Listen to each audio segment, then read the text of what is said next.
لو عندك اثار حبوب ومهما تحاولي تعالجيها حاسه ان مفيش نتيجه، يبقى انت بنسبه كبيره قوي بتعالجيها غلط. اول حاجه لازم تعرفيها ان اثار الحبوب مش نوع واحد، فلازم احدد انا بشرتي فيها اثار حبوب من انهي نوع، لان بناء عليها هقدر احدد العلاج المناسب ليه واسرع من عمليه العلاج. طيب انا عندي 3 انواع من اثار الحبوب. اول نوع المتعارف عليه وكلنا عارفينه هو البقع البنيه او البقع الغامقه.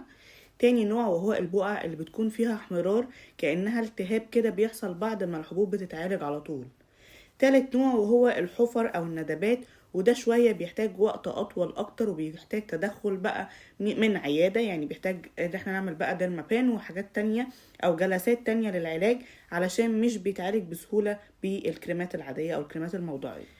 نبدأ بآثار الحبوب الحمراء أو الآثار اللي بتظهر بعد ما الحبوب بتخف على طول أو بتتعالج على طول، بيكون في التهاب أحمر كده. من أفضل المواد الفعالة اللي بتعالج الالتهاب ده هي مادة الأزيليك أسيد اللي موجودة في الأزاديرم كريم.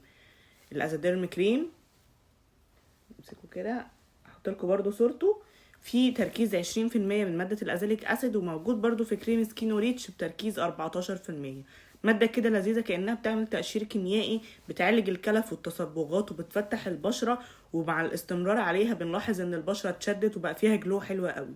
من المواد الحلوة قوي برضو بتسبورت الأزيليك أسيد وبتساعد وبتدعم في علاج آثار الحبوب معاه، وهي مادة النياسيناميد. نجيبه بتركيز 5% في أي سيرم ونستخدمه من 2 ل3 مرات أسبوعيا، هيفرق جدا في علاج أثر الحبوب. ولو بشرتي واخدة عليه أقدر أجيب تركيز 10%، سيرم بيكون بتركيز 10%، واستخدمه مرة أسبوعيا. هلاحظ نتيجة حلوة قوي قوي لما استخدم الاتنين مع بعض في علاج أثر الحبوب. اثر بقى الحبوب البني محتاجين ندخل فيها ماده الالفا اربيوتين، من المواد الحلوه قوي اللي ليها نتيجه هايله في تفتيح البشره وتوحيد لون البشره. وكمان ماده الكوجيك اسيد اللي بتساعد على التقشير الخارجي للطبقه الخارجيه للبشره اللي بتكون فيها التصبغ البني اللي احنا محتاجين نتخلص منه. الميكس بين المادتين دول من الحاجات الحلوه قوي اللي بلاحظ فيه نتيجه هايله في تفتيح البشره.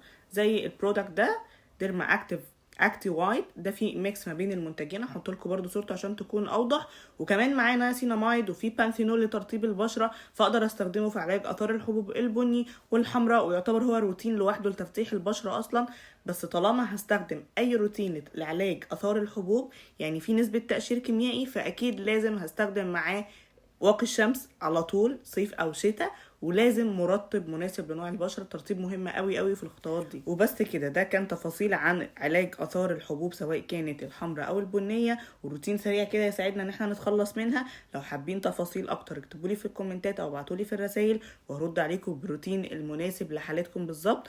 وكمان ممكن نعمل تفاصيل اكتر عن الترطيبات وعن ازاي نستخدم مواد تانية فيها مواد برضو تقشير كيميائي سواء كانت الازاليك اسيد او غيرها لتفتيح او توحيد لون البشرة او كمان لعلاج الحبوب.